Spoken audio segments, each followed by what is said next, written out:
নমস্কার বন্ধুরা, অন্নপূর্ণা কিচেন হাউসের পক্ষ থেকে সবাইকে আন্তরিক ভালোবাসা ও শুভেচ্ছা জানিয়ে মিনি কিচেনে আজকে রান্নাটা শুরু করলাম। প্রচণ্ড গরম পড়েছে, খাওয়া দাওয়া শেষ করে একটু ঘুমাতে গেলাম। এদিকে আর আমার ঘুমটা হলো না, সবাই শুরু করেছে কি দিয়ে ভাত খাবো, এই গরমের মধ্যে টক ডাল না হলে কি চলে? তাড়াতাড়ি আম ডাল করে দাও, ভাত খাবো।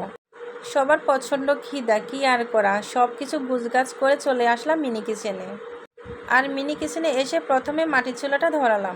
আর এদিকে আমি আম ডাল রান্নার জন্য এক পাতিল জল বসালাম।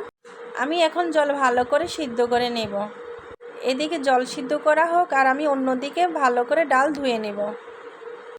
ডাল ভালো করে ধোয়ার জন্য নিয়ে নিলাম একটি বাটি। বাটির মধ্যে পরিমাণ মতো আমি ডাল নিয়ে নেব। যতটুকু আমার ডাল লাগবে ততটুকু আমি ডাল নিয়েছি। ও, আপনাদেরকে তো বলাই হয়নি আমি কি ডাল রান্না করব। এখানে কিন্তু আমি মুসুর ডাল নিয়েছি রান্নার জন্য। আর এই মুসুর ডাল আমি ভালো করে ধুয়ে নেব। 2-3 বার আমি জল দিয়ে ভালো করে ধুয়ে নেব।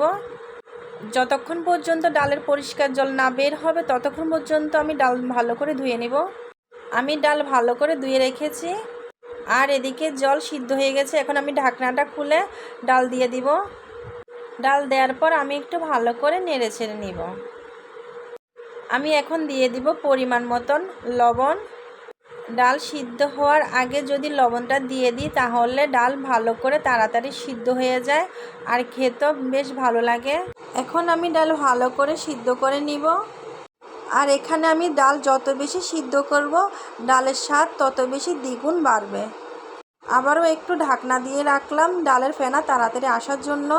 ঢাকনাটা খুলে ডালের যে ফেনা এসেছে ফেনাটা আমি পরিষ্কার করে নিব। মানে ডালের ফেনাটা আমি এক সাইডে ফেলে দেব। ডালের ফেনা সহ রান্না করলে ডালের কালার ভালো আসে না, খেতেও ভালো লাগে না, তাই ডালের ফেনা আমি ফেলে দিলাম। আপনাদের মাটির চুলার রান্না খেতে কার কার ভালো লাগে? তাহলে চলে আসুন আমার এই সুন্দর মিনি কিচেনে। কথা বলতে বলতে আমার ডাল সিদ্ধ হয়ে গেছে, এখন আমি ডাল কাটা দিয়ে ঘুটে নেব। ডালের মধ্যে দিয়ে দিব পরিমাণ মতন হলুদ গুঁড়ো। এখানে কিন্তু আমি 2টো কাঁচামরিচ দিয়ে দিয়েছি। কাঁচামরিচটা স্কিপ হয়ে গেছে, দেখানো হয়নি। এখন আমি ভালো করে নেড়ে ছেড়ে নিব। আর আমি ডালের মধ্যে দিয়ে দিব 1 টুকরো আম। আর আমি আম এখানে কেটে ভালো করে ধুয়ে নিয়েছি। টক ডালে আম ছাড়া তো চলে না, তাই আম ডাল খাওয়ার জন্য সর্বপ্রথম আম দিতে হবে। এখন আমি আম বেশ কিছুক্ষণ সিদ্ধ করে নেব। এখানে ডাল অনুযায়ী আম দেয়া হয়েছে, আর যে যেমন টক খেতে পছন্দ করে ওই রকমভাবে টকটা দেয়াই ভালো। এখন পুরোপুরি ডাল আম সিদ্ধ হয়ে গেলে আমি নামিয়ে নিব।